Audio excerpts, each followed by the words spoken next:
Hello everyone, welcome to my YouTube channel LRS breakout. जैसा कि 15 तारीख की मार्केट के लिए मैंने 3 लेवल दिए थे बैंक निफ्टी में। अब मार्केट मेरे लेवल के अकॉर्डिंग ओपन नहीं हुई। मार्केट ओपन हुई रेंज में, ऊपर ब्रेकआउट दिया नहीं तो मेरा कोई ट्रेड नहीं बना। इसने 2 बार रेंज नीचे की तरफ ब्रेक की, लेकिन दोनों बार एसएल कराया, तीसरी बार फर्स्ट टारगेट दिया। तो मैंने कोई ट्रेड नहीं किया, ना बैंक निफ्टी में कोई ट्रेड बना और ना ही निफ्टी 50 में कोई भी ट्रेड मेरा बना। तो मैंने ट्रेड लिए नहीं। अब देखते हैं कल के लेवल क्या बन रहे हैं मार्केट में, तो उस पर हम बात करते हैं। ये हैं कल मेरे बैंक निफ्टी के लेवल, जिसमें कि मेरे 3 ट्रेड बन रहे हैं। 2 मेरे सेलिंग जोन है और एक बाइंग जोन है। अब मार्केट ओपन कहाँ होती है उस हिसाब से मेरे ट्रेड बनेंगे। अगर मार्केट यहाँ कहीं ओपन होती है, पहले यहाँ जाती है, तो मैं यहाँ पुट बाई करूँगी, जिसका पहला टारगेट रखूँगी 54,531 और दूसरा टारगेट रखूँगी 54,329। अब मार्केट ओपन होके पहले ऊपर ना जाके मार्केट यहाँ कहीं ओपन होती है, पहले नीचे आती है, तो यहाँ पे मैं कॉल बाई लूँगी। यहाँ पे मैं कॉल लूँगी और उसका जो टारगेट है वो टारगेट में रखूँगी 54,531 और 54,684।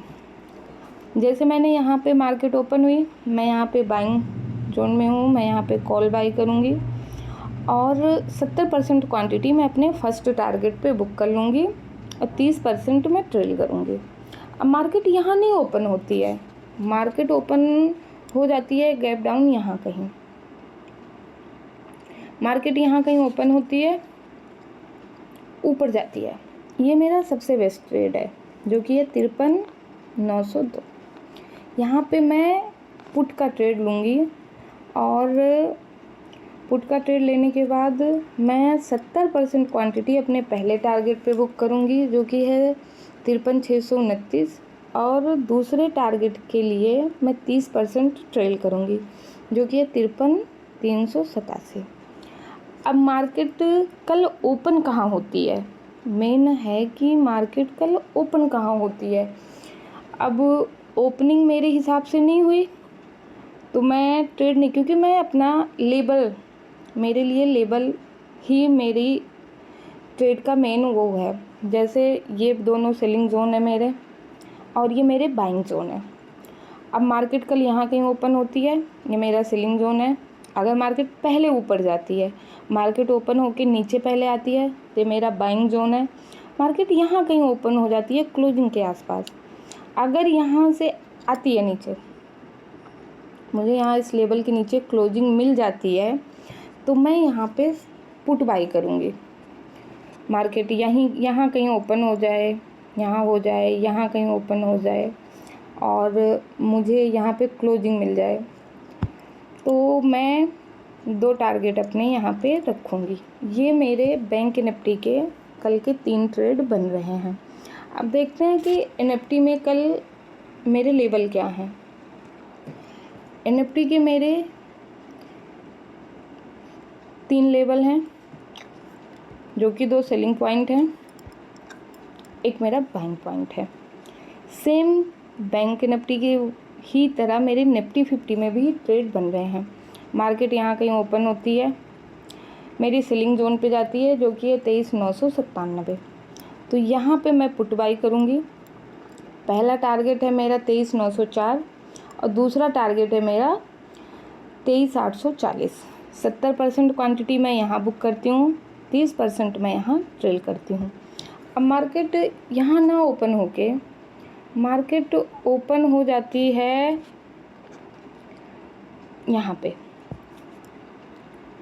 कहीं गैप डाउन थोड़ा सा, और मार्केट आती है मेरे सेलिंग पॉइंट पे, जो कि 23,678।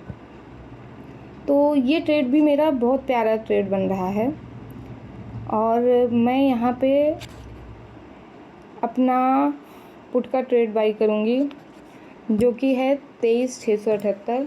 पहला टारगेट रखूँगी 23,608, दूसरा टारगेट रखूँगी 23,523। मार्केट ओपन होती है, ऊपर जाती है, यहाँ मैं पुट बाई का ट्रेड लूँगी। पहला टारगेट, दूसरा टारगेट जो कि 70% क्वांटिटी मैं अपनी यहाँ पे बुक कर लूँगी, 30% मैं ट्रेल कर लूँगी। अब बहुत सारे मार्केट में रिटेलर ट्रेडर मतलब नए ट्रेडर आते हैं, वो हर ग्रीन और रेड कैंडल पे ट्रेड लेते हैं।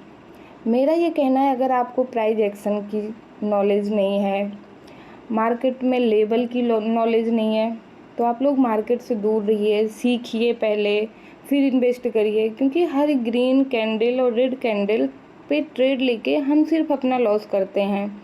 अब यहाँ पे देखिए, हमने ग्रीन कैंडल देखी, ट्रेड ले लिया, रेड कैंडल बनते ही हमें डर लगेगा और हम एग्जिट कर देंगे। तो मैं अपना एसएल भी बराबर रखती हूँ। मान लो कि मैं यहाँ कल ट्रेड लेती हूँ कहीं पे, ये मेरा मान लेते हैं मेरा सेलिंग पॉइंट है, यहाँ कहीं मैं अपना एसएल लगाऊंगी, तो मैं अपना टारगेट भी दोनों लूँगी, 70% क्वांटिटी यहाँ और 30% यहाँ। क्योंकि अगर हम एसएल और टारगेट को बराबर नहीं रखते हैं कि हम थोड़ा सा प्रॉफिट देख के भाग जाते हैं कि चलो 1,000 रुपये आज के बन गए और बहुत है हमारे लिए, तो अगर ये सोच के हम मार्केट में ट्रेड कर रहे हैं तो हमारी 1 दिन 2 दिन हम प्लस में हैं, लेकिन तीसरे दिन ना एक एसएल हमें निगेटिव में उठा देगा। तो अपने एसएल भी निर्धारित रखिए, अपने टारगेट भी निर्धारित रखिए, तभी आप मार्केट में सरवाइव कर पाएंगे। ऐसे मार्केट में हम सरवाइव नहीं कर पाते हैं, क्योंकि डर, हम ट्रेडर की डर होता है कि हम लालच और डर, थोड़ा सा हम प्रॉफिट देखते हैं तो हम लालच में आते हैं कि आज हमें 2,000 का प्रॉफिट हो गया, आज हमें 3,000 का हो गया, और हम मार्केट से एग्जिट कर देते हैं। और थोड़ा सा एसएल की तरफ जाती है तो लगता है कि मार्केट हमारे अकॉर्डिंग नहीं हुई, तो जो डर है वो हमें मार्केट से निकाल देता है। तो अगर नॉलेज कभी भी ट्रेड करिए तो प्राइस एक्शन और मार्केट के बारे में पहले आप नॉलेज रखिए, क्योंकि मार्केट से पैसा निकालना इतना आसान नहीं है। हर जगह हमें मेहनत करनी पड़ती है, तब जाके हमारा पैसा बनता है। तो मेहनत मेन है कि आप मार्केट को देखिए, समझिए, उसके सीखिए, उसके बाद मार्केट में आप ट्रेड लीजिए। कल मिलते हैं, कल का रिजल्ट देखते हैं। आप लोग अच्छे से होंगे। धन्यवाद।